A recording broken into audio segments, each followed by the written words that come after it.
The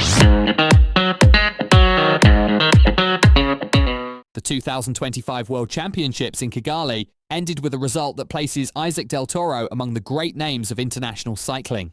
The Mexican rider, only 21 years old and already one of the rising stars of the peloton, managed to finish 7th in the men's elite road race. It may not be a medal, but it is a milestone that will remain in the history of his country. Mexico had never before seen one of its cyclists enter the top 10 of a world championship of this magnitude. Del Toro rode with bravery, courage, and above all, with maturity beyond his years.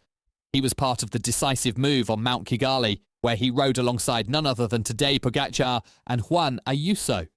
On the Mount Kigali, he even managed to attack, dropping Ayuso and keeping himself up front with Pogacar for many kilometres.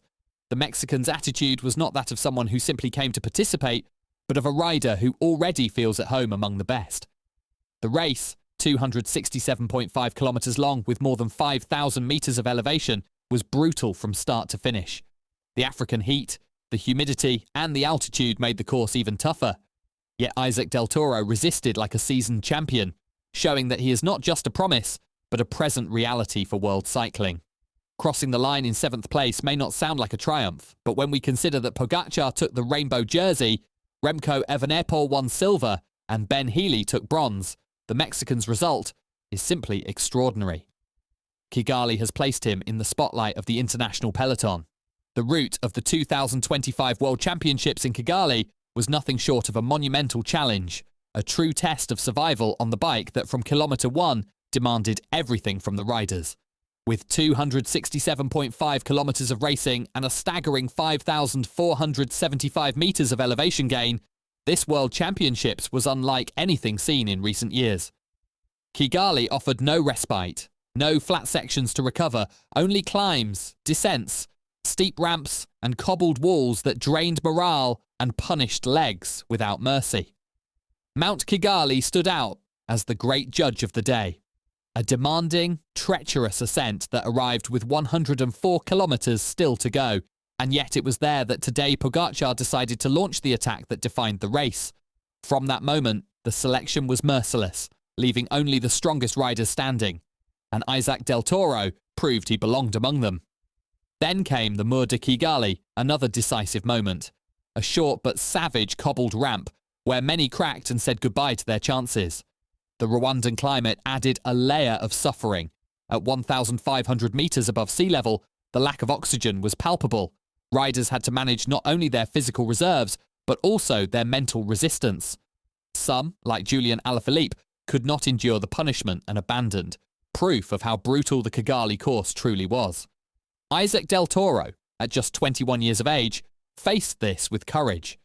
He was always attentive, joined the crucial moves, and refused to be intimidated by the scale of the race. Seeing him at the front with Pogacar and Ayuso on Mount Kigali was an image for history. His 7th place is even more valuable when we remember that this circuit has been described as one of the hardest ever in a world championship. In Kigali, there was no hiding place. Every kilometre was punishing, every curve a threat, and every climb a verdict. And in the midst of this brutality, Isaac del Toro shone, a rider ready for the greatest battles. Tadej Pogacar is a rider from another planet. The Slovenian arrived under the pressure of defending the rainbow jersey he had claimed in Zurich, and instead of hiding, he went on the attack in the most spectacular way imaginable, with 104 kilometres still remaining on Mount Kigali. An outrageous move that destroyed the hopes of most rivals and will go down in the annals of the World Championships. Only 2 riders could hold his wheel in that moment, his UAE teammate Isaac del Toro and Spain's Juan Ayuso. The UAE's tactical play was perfect. Having Pogacar and del Toro in front was like placing 2 kings on the same chessboard. The Mexican played a decisive role in that phase of the race, first holding the wheel of his leader and then raising the pace on the Mount Kigali, where he managed to drop Ayuso.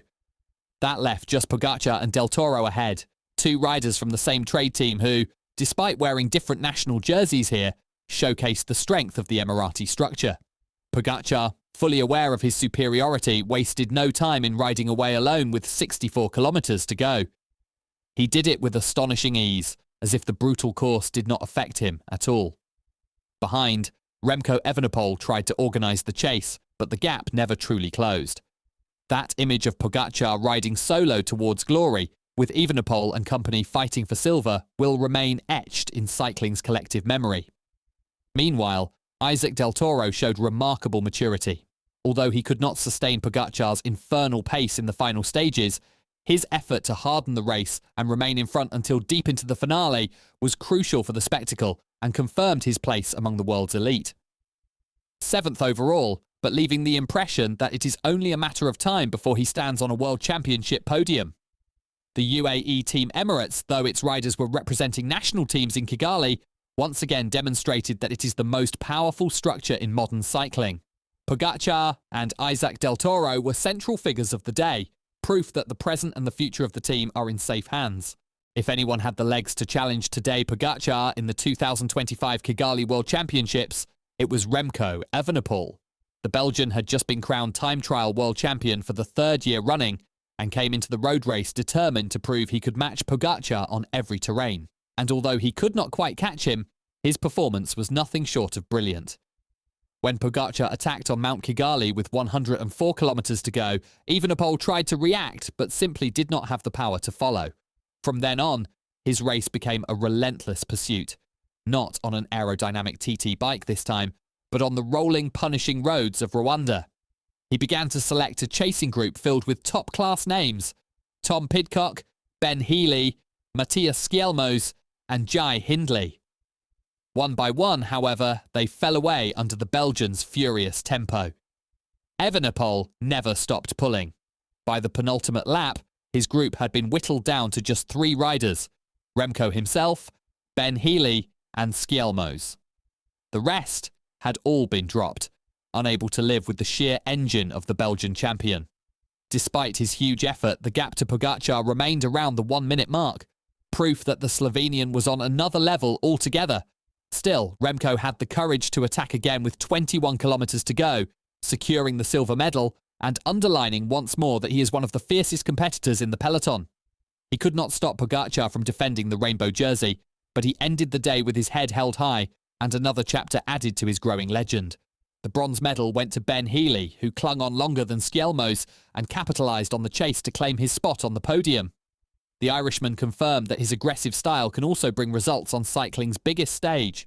The 2025 Kigali World Championships will be remembered for Pogacar's monster attack, but also for Evenepoel's relentless pursuit, a display of courage and class that ensures this rivalry will continue to define an era. Today, Pogacar, crossing the line alone, arms raised, sealing one of the most spectacular performances in modern cycling. His attack, launched a staggering 104 kilometres from the finish, will be remembered as an iconic moment, worthy of comparison with the exploits of Miguel Indurain or Eddy Merckx. Pogacar not only defended his rainbow jersey, but proved that on days like this, he is simply untouchable. Behind him, Remco Evenepoel secured silver. His relentless chasing, his selection of the strongest riders, and his final attack with 21 kilometres to go showed that the Belgian is not just a time trial specialist, but a complete rider capable of taking the fight to Pogacar on the toughest courses. Though he fell short of victory, his performance was that of a true champion and guaranteed that this rivalry will continue to light up cycling in the years ahead. The bronze medal went to Ben Healy, who resisted the pace better than Skjelmose and used his trademark aggression to earn a career-defining podium. For the Irishman, it was proof that he belongs on the sport's biggest stage. For Isaac del Toro, 7th place marked a turning point in the history of Mexican cycling. At only 21 years of age, he was present in the decisive move, helped shape the race alongside Pogacar, and held on in one of the most demanding circuits ever seen at a World Championships. His performance confirmed that Mexico now has a rider capable of competing with the world's elite, and that a podium in the near future is not beyond his reach. The Kigali 2025 Worlds will be remembered for their savage course, the altitude and heat, the brutal climbs, and above all, Pogacar's legendary attack on Mount Kigali. A race that will go down as the day when Pogacar cemented his status as the most dominant rider of his generation, and when Isaac del Toro announced himself to the world as a future star.